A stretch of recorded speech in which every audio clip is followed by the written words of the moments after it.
오늘 열왕기하 24장의 제목은 타락한 지도자의 위험입니다. 타락한 지도자의 위험입니다. 대통령 선거가 끝나고 새롭게 당선자가 결정됐는데 오늘 우리에게 주시는 말씀은 타락한 지도자의 위험입니다. 우리 13절 말씀이 함께 읽을 요절입니다. 13절 말씀만 우리 다 같이 한 번만 더 읽겠습니다.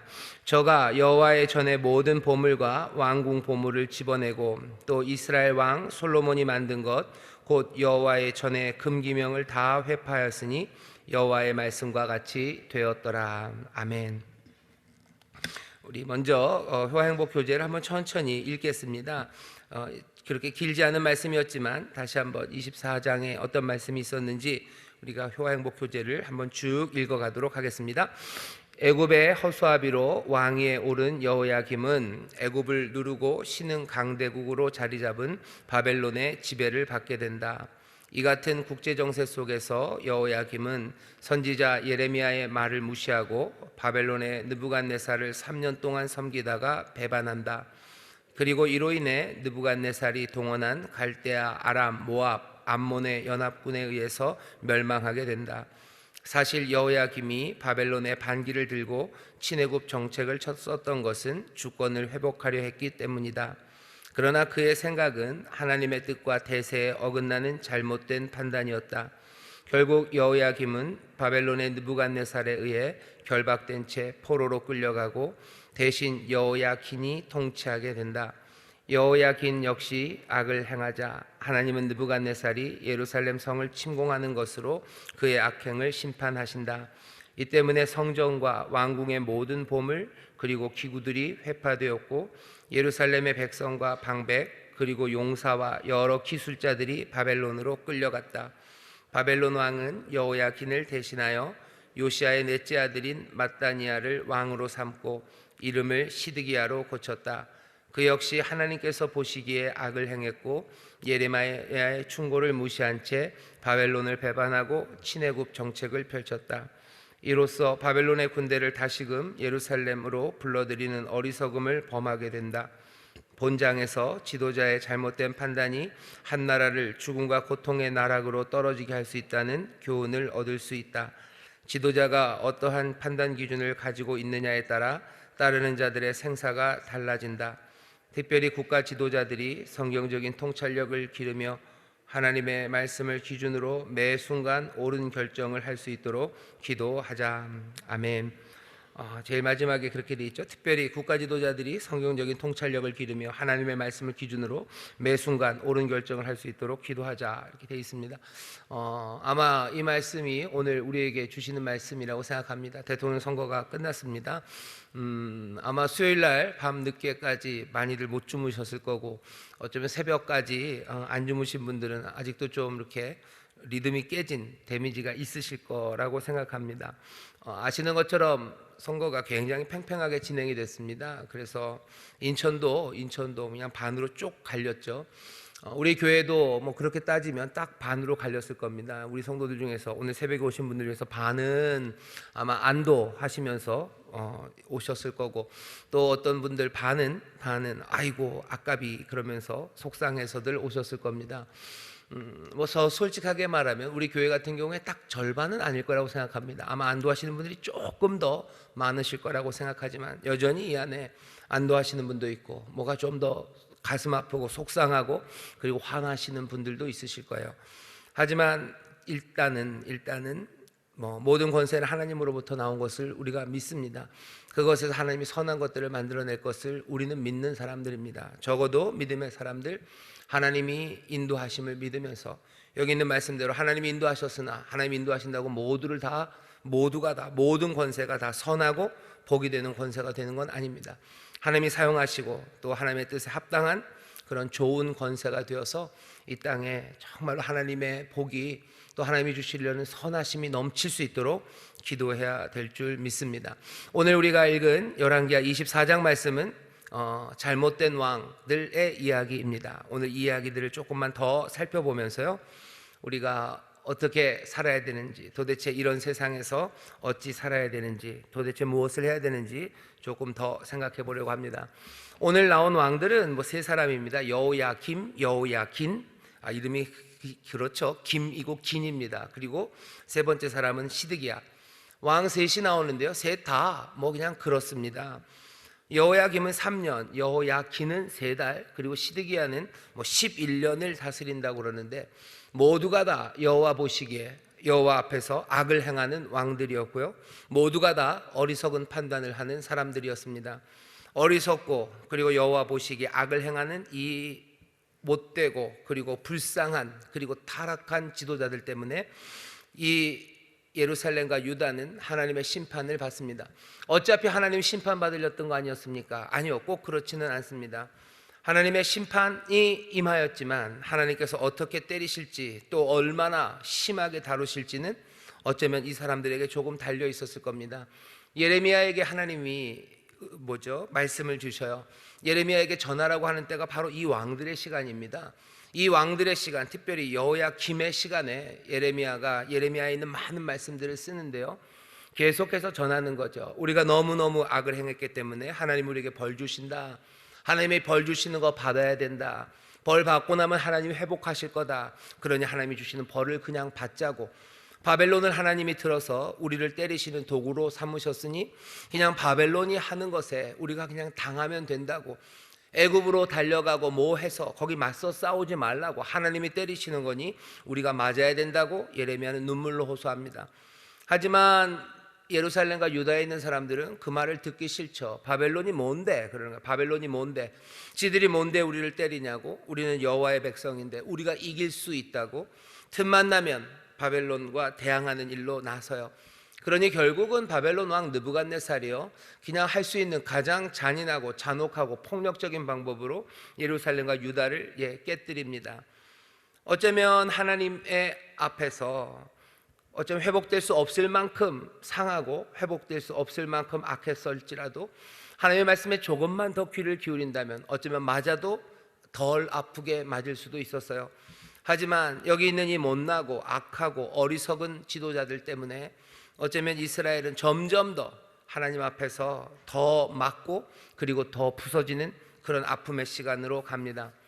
여기 나오는 3명의 왕 그리고 이 사람 앞에 있었던 여호아스까지 다들 위대한 왕 요아스의 자손들입니다. 죄송합니다. 요시아의 자손이에요. 요시아라는 왕이 이스라엘에서 굉장히 사랑받는 왕입니다. 우리가 읽은 24장 바로 앞에 요시아가 죽는 이야기가 나오는데요.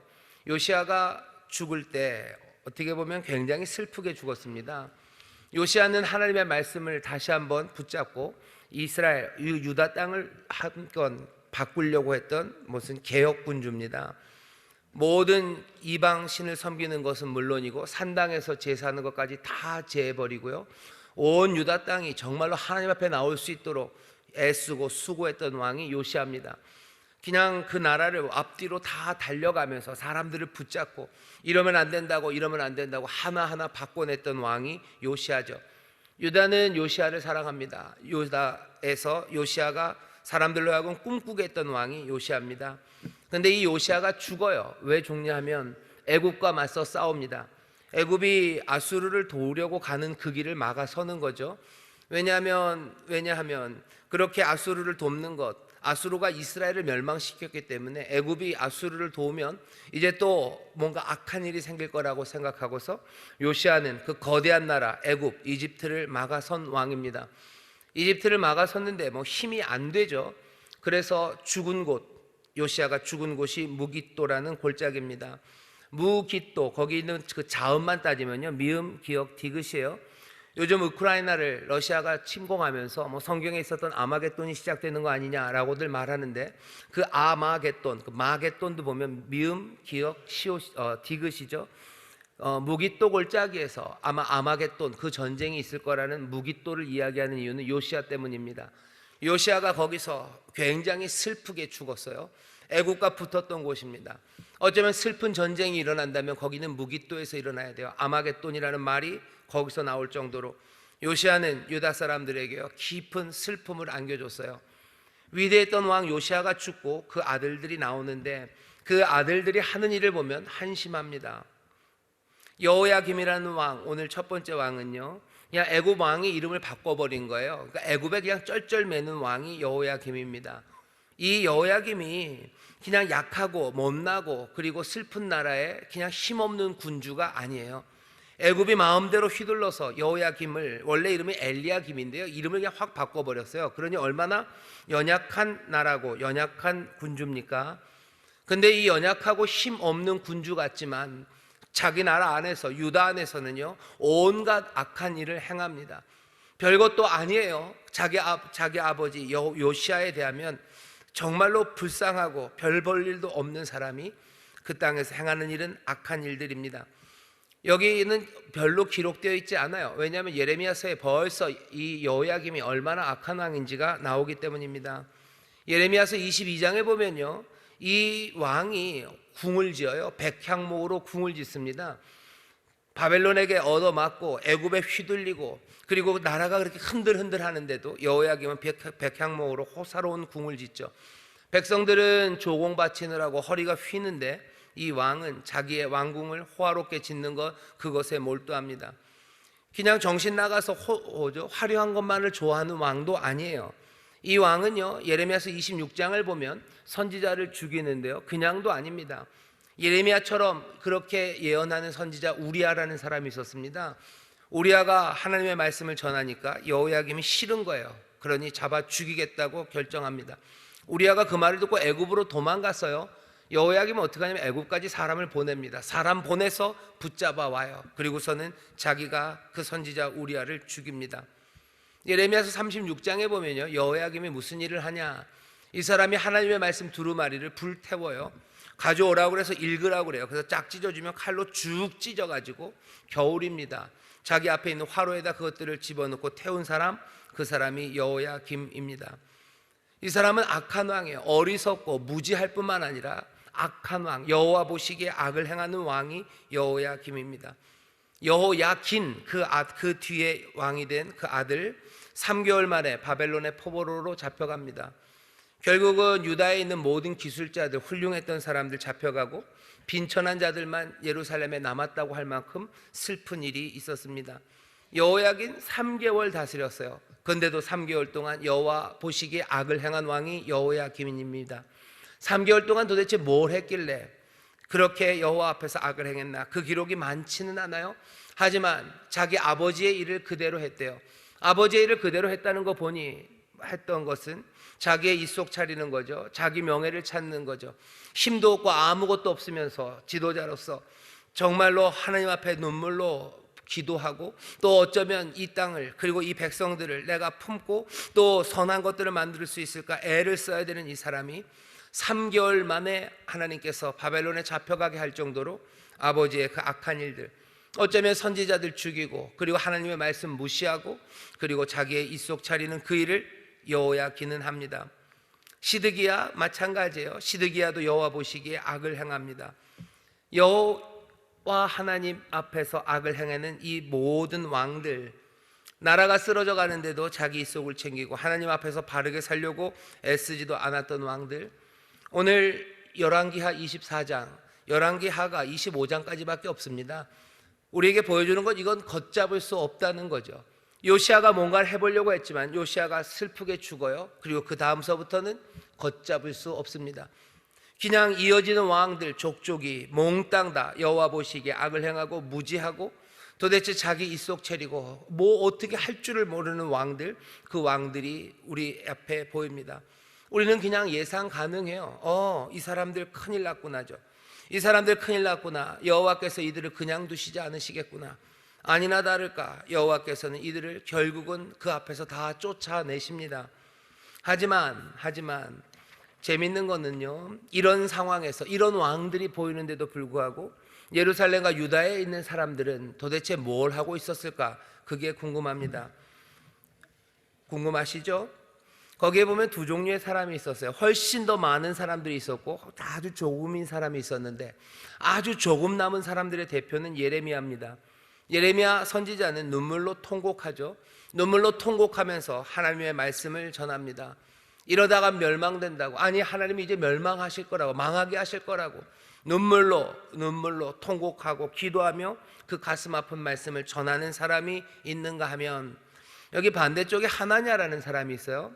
하나냐라는 선지자로 대표되는 많은 거짓 선지자들은 하나님께서 이스라엘, 우리 유다에게 축복을 하신다고, 여기는 예루살렘이라고, 하나님의 전이 있는 곳이라고, 여기는 늘 평화와 승리가 있는 곳이라고 그 말씀을 전해요. 우리가 누구냐는 거죠. 우리가 유다라는 거예요. 우리는 유다다. 여기는 예루살렘이다. 누가 우리를 건드리냐는 겁니다. 하나님이 우리와 함께 하신다고. 다분히 국수주의적이고요. 그리고 또 이 사람들은 늘 복을 바라는 그런 사람들입니다. 축복 싫어하는 사람 아무도 없죠. 그리고 하나님의 말씀이 우리에게 복 주시겠다는 말씀을 주신 것도 맞습니다. 그러나 지금이 어떤 상황인지를 하나냐와 그 거짓 선지자들은 몰랐던 것 같습니다. 하나님이 복 분명히 주셔요. 그리고 복 받는 거 정말로 기대가 되는 일입니다. 하지만 지금이 복 받을 만한 시간인가? 지금 지도자들의 상황이 어떤데? 지금 백성들이 신실한가? 그 모든 것들이 엉망진창이라면 물어봐야 되는 거죠. 지금이 복을 이야기할 때인가? 하나냐와 그리고 모든 거짓 선지자들이 복을 얘기할 때 지도자들은 아멘합니다. 그리고 모든 백성들도 아멘, 아멘을 외칩니다. 그 백성들과 왕이 하나냐 거짓 선지자들의 축복과 평강의 선포를 아멘으로 받아들일 때 그것은 예레미야로 하여금 더 깊은 피눈물을 흘리게 만듭니다. 축복의 말에 환호하는 그 백성들을 보면서 가슴이 찢어지는 거죠. 마땅히 옷을 찢고 마음을 찢고 울어야 할 때인데 백성들은 하나님께서 복 주신다는 말, 그 말에 아멘만을 하고 있습니다. 더 잘 살게 해달라고, 성공하게 해달라고, 나라가 더 평안하게 해달라고, 지금이 그 기도를 해야 될 때인가? 여기 이 사람들은 그것을 물어보았어야만 했습니다. 그때도 하나냐와 백성들, 거짓 선지자들은 더 잘 살게 해달라고 기도하죠. 나라를 평안하게 해달라고 기도하죠. 하나님 우리를 복 주시는 분이시니 하나님의 복이 우리 가운데 있을 거라고 선포합니다. 하지만 상황은 여호와 보시기에 악을 행하는 왕들, 그냥 계속해서 그것도 뭐 어디 한번 쉼표가 없어요. 쉼표가 없이 계속해서 악을 행하는 왕들과 예루살렘입니다. 오늘 본문 20절에 보면 이렇게 되어 있습니다. 여호와께서 예루살렘과 유다를 진노하심이 저희를 그 앞에서 쫓아내실 때까지 이르렀더라. 이제는 화가 어디까지? 이 사람을 쫓아내야 되겠다 하는 데까지 이르셨어요. 악에 계속해서 여호와 보시기에 악을 행하고 그 악을 행하는 데 있어서도 어디 하나 쉼표가 없어요.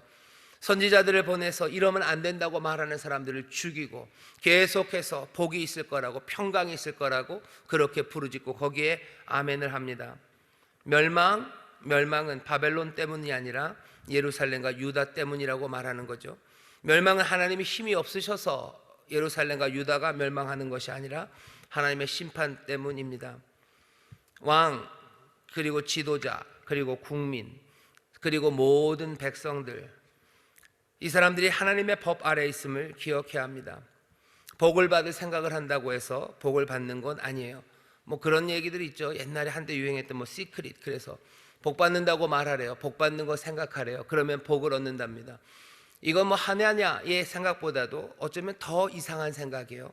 하냐냐와 거짓 선지자들이 했던 이야기는, 야, 우리가 그래도 하나님의 백성이니 하나님 우리를 복 주신다. 어려워도 지금 상황이 이래도 하나님 우리를 복 주신다. 하나님은 계속 그 이야기를 했어요. 복을 받았다는 약속을 우리가 기억하면 복을 얻는다고. 시크릿 이런 데서 얘기했던 거는 더 심하죠. 복 받을 생각하면 복을 얻는 거라고. 그냥 슬픈 생각하고, 그리고 우리의 상황이 잘못될 거라고 생각하면 우리의 상황이 잘못되는 거라고. 복 받을 생각을 해야 복을 받는다고. 하나냐와 선지자들이 했던 말이에요. 유다와 그리고 예루살렘이 했던 말입니다. 복 받을 생각을 한다고 복을 받는 건 아닙니다. 여호와 보시기에 악을 행하면 그 삶에는 하나님이 가져다 주시는 멸망, 그리고 하나님이 가져다 주시는 슬픔, 그리고 진노가 거기에 임하는 겁니다. 여호와 보시기에 선을 행하고 의를 행하면 여호와 하나님께서 우리에게 약속하신 그 놀라운 복과 그리고 평강이 임하는 겁니다. 의의 길로 인도하시기를 기도해야 됩니다. 의를 구하는 사람 되기를 위해서 기도해야 됩니다. 이 나라가 지금 어디로 갈까에 대해서 많이들 생각하시죠? 답은 정해져 있습니다. 여호와 보시기에 악을 행하고 또 여호와 보시기에 악을 행하는 그 무지함으로 쉼표 없이 나아간다면 어쩌면 하나님께서 쫓아내시는 데까지 이르게 될 겁니다. 대통령이 뽑혀졌어요. 누가 뽑혀졌다고 해서 문제가 해결되는 건 아니에요. 어떤 사람들은 그렇게 생각할지도 몰라요. 보수 쪽에서 대통령이 나오면 이 나라는 잘 될 거라고. 어떤 사람들은 아니 진보 쪽에서 대통령이 나오면 이 나라가 잘 될 거라고. 아니 그런 건 없습니다. 그런 건 없다는 거 우리가 짧지만 대통령 그죠 민주 정부를 세워왔던 우리의 과정들을 보면 알죠. 무슨 어디 속에서 누가 나왔다고 해서 이 땅이 하나님의 복을 누리는 건 아닙니다. 여기에 하나님의 의가 서고 그리고 하나님이 보시기에 기뻐하시는 일들이 이루어질 때 이 땅이 복을 얻습니다. 지도자들이 특별히 오늘 보면 지도자들이 중요해요. 왕들이 중요해요. 대통령 위해서 기도해 주셔요. 대통령이 뭐 해야 되죠? 선지자들 죽이면 안 돼요. 하나님의 말씀을 불사르면 안 돼요. 자기 입속 차리면 안 돼요. 여기에서 하나님의 선하심이 무엇인지 귀 기울여 들어야 되고 하나님의 의를 따라 행해야 합니다. 우리 대통령이 무슨 예수님 잘 믿는 사람일까요? 그게 아니면 어떡합니까? 그것이 아니어도 기도해야 되죠. 하나님의 말씀이 어떤 식으로든 들려질 때 그 말씀에 귀를 기울이고 정말로 하나님의 의를 따라서 자기의 책임을 감당하고 자기 입속 차리는 것 아니라 정말로 이 나라 이 민족을 위해서 애쓰는 지도자 되게 해달라고 기도하셔야 됩니다. 그러지 않으면 그냥 우리는 알아요. 점점 더 쉼표 없이 내려간다면 이 땅은 하나님의 진노하신 가운데 생명 말고 죽음의 땅이 되어갈 겁니다. 이 땅의 지도자들을 위해서 기도해 주셔요. 하지만 이 지도자는 대통령만은 아닐 겁니다. 여러 곳곳에 지도자들이 있죠. 회사 사장님 위해서 기도해 주셔요. 그 회사의 사장님, 우리 일하는 곳에 앞에 있는 그 사람들이 악하고 그 사람들이 무지해지면 어쩔 수 없습니다. 진노가 거기에 임합니다. 그래요? 그것만이 다합니까? 여러분들 집에 가장들 위해서 기도해 주셔요. 집에 가장이 누군지 잘 모르겠습니다. 남편일 경우가 굉장히 많은데 요즘은 여자분들, 아내분들이 가장일 수도 있어요. 부모님들 위해서 기도해 주십시오. 아니면 그게 조금 역전이 됐습니까? 그럼 여러분들보다는 이제 자녀들이 집안의 가장입니까? 그럼 집안의 가장이 된 여러분들 자녀들을 위해서 기도해 주셔요. 그 지도자들이 하나님 앞에서 의를 행하지 않고 악하게 된다면, 그들이 무지하게 된다면 그 삶은, 그 가정은 하나님의 진노하심 그리고 그 슬픔과 죽음의 땅이 됩니다. 그러면 나는 누굽니까? 누가 나를 위해서는 기도합니까? 나는 지도자가 아니니 나를 위해서 기도해 주는 사람은 없겠군요.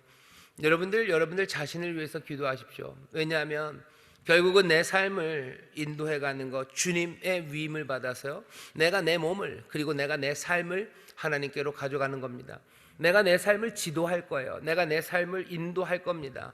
내가 잘못되면 내가 잘못됩니다. 내가 내 몸을 잘못 다스리고 내가 내 생각을 잘못 다스리면, 내가 악하면 내 삶이 하나님의 진노 아래 가게 됩니다.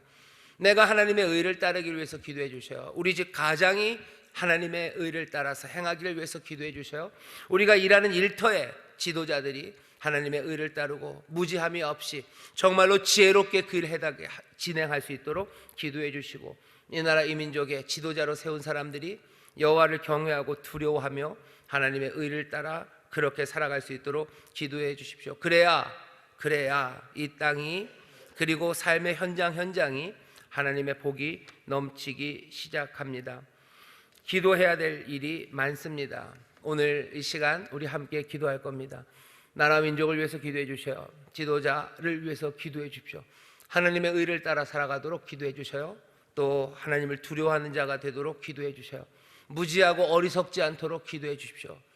여러분들의 가장들을 위해서 기도해 주셔요. 또 교회 담임 목사를 위해서 기도해 주셔요. 여러분들 직장에 있는 여러분들 뭐라 그래야 되나요? 앞에 있는 지도자들이 있으시죠? 위해서 기도해 주셔요. 그리고 자기 자신을 위해서 기도하십시오. 내 삶에 하나님의 진노가 오는 것, 어쩌면 어떤 사람도 인도하지 않는 내가 인도하는 부분들이 있어요. 내 삶에 하나님의 복이 넘치기 위해서 내가 하나님의 의를 따라 걸어갈 수 있도록 기도해 주십시오. 그게 오늘 우리가 힘써 기도함으로 이 땅에 하나님의 진노가 아니라, 내 삶에 하나님의 진노가 아니라 하나님의 복이 임하게 되는 길입니다. 그냥 복 받겠다고 해서 복이 오는 건 아닙니다. 하나님 이 나라에 복을 주세요, 이 나라가 평강하게 해주세요, 그것만 가지고 되지 않을 겁니다. 정말로 하나님의 의를 따른, 하나님의 지혜가 있는 이 땅이 되게 해달라고 기도하시고, 그리고 그 일을 하나님의 사람들에게 맡기셨음을 기억하시며, 하나님 우리가 하나님의 의를 따르게 하시고 우리로 무지함이 아니라 지혜롭게 해달라고 우리 간절히 기도하실 때 주께서 눈물로 기도하며 구하는 자에게 지혜를 주시고 또 하나님의 의의 길을 밝히 보이셔서 정말로 이 땅이 하나님의 말씀대로, 하나님의 약속대로 더 풍성하게 되어 갈 줄 믿습니다. 기도하겠습니다. 하나님 감사합니다. 타락한 지도자들, 망쳐가는 세상에서 아무리 복을 말한다 해서 복이 오는 것 아닙니다. 하나님 기도하옵나니 정말로 이 땅이 하나님이 복받을 땅이 되기를 원합니다. 여호와 보시기에 악을 행하는 그 어리석은 죽음의 땅이 아니라 주님 보시기에 선과 의를 행하는 정말로 그런 복된 나라가 되기를 원하오니 우리에게 의의 길을 보이시고 우리에게 선한 것이 무엇인지 보이셔서 정말로 한 걸음 한 걸음씩 더 의롭고 더 선한 길을 걸어가는 이 땅의 지도자들 되게 하시고 또한 우리들이 되게 하여 주옵소서. 그렇게 이 땅이 변하며 그렇게 이 땅에 하나님의 복을 얻게 될 줄 믿사오니 주여 이 진리를 놓치지 말게 하시고 늘 이 진리를 마음에 붙잡고 기도하며 또 삶의 변화를 만들어가는 우리 모두가 되게 하여 주옵소서. 감사드리며 예수님 이름으로 기도하옵나이다. 아멘.